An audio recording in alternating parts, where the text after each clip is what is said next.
సూర్యాపేట జిల్లా యర్కారం గ్రామంలో జరిగిన బీఆర్ఎస్ నేత చింతలపాటి మధు హత్య కేసులో 4 నిందితులను పోలీసులు అరెస్ట్ చేశారు. నిందితుల పేర్లను జిల్లా ఎస్పీ నరసింహ వెల్లడించారు. ప్రధాన నిందితుడు కాంగ్రెస్ నేత మిద్దె జీవన్ గా తెలిపారు.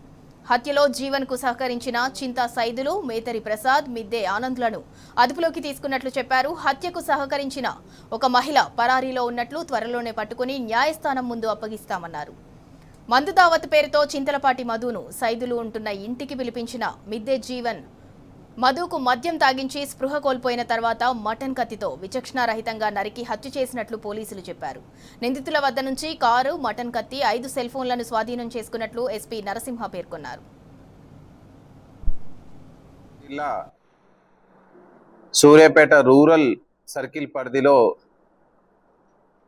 సూర్యాపేట రూరల్ పోలీస్ స్టేషన్ పరిధిలో సూర్యాపేట నుంచి జనగామ వెళ్ళేటువంటి హైవేకి ఎర్కారం స్టేజ్ దాటిన తర్వాత కల్వర్ట్ కింద మనకు గోన సంచిలో దొరికినటువంటి మృతదేహాన్ని ఎర్కారం గ్రామానికి చెందిన మాజీ సర్పంచ్ భర్త చింతలపాటి మధుగా మనం గుర్తించడం జరిగింది.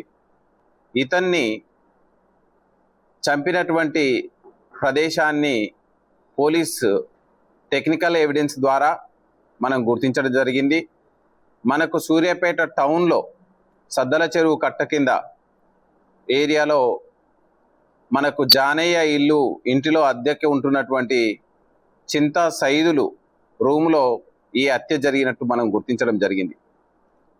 7:30 గంటల ప్రాంతంలో ఆనందు మరియు మిద్దె జీవన్ తనకు సంబంధించినటువంటి I-10 కారులో కొంత దూరంలో ఆపి నడుచుకుంటూ వచ్చి ఒకసారి వెరిఫై చేసుకొని ఉన్నాడా లేడా అని చూసుకున్న తర్వాత తదుపరి చింతా సైదులు మిద్దె జీవన్ని లోపలికి పిలిపించడం, మొదట ఈ యొక్క మత్తులో ఉండి టీవీ చూస్తున్నటువంటి చింతలపాటి మధు ఆ చీకట్లో ఆ రూమ్లో టీవీ చూస్తుండు, మిగతా లైట్లు ఆర్పేసి ఉన్నాయి.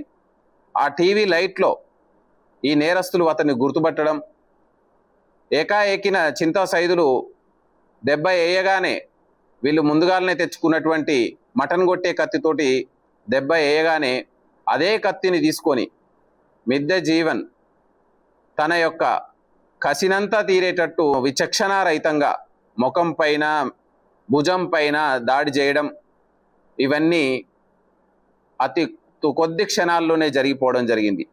ఈ యొక్క దాడిలో తీవ్రంగా గాయపడి అక్కడికే చింతలపాటి మధు చనిపోవడం జరిగింది. మొత్తం 6 నేరస్తుల్లో 5 నేరస్తులను ఈరోజు మనం అరెస్ట్ చూపిస్తున్నాం. వాళ్ళని పట్టుకురావడం జరిగింది. ఒక నేరస్తురాలు పరారీలో ఉన్నారు, ఆమెను కూడా పట్టుకొని న్యాయస్థానాలకు అప్పచెప్పడం జరుగుతుంది.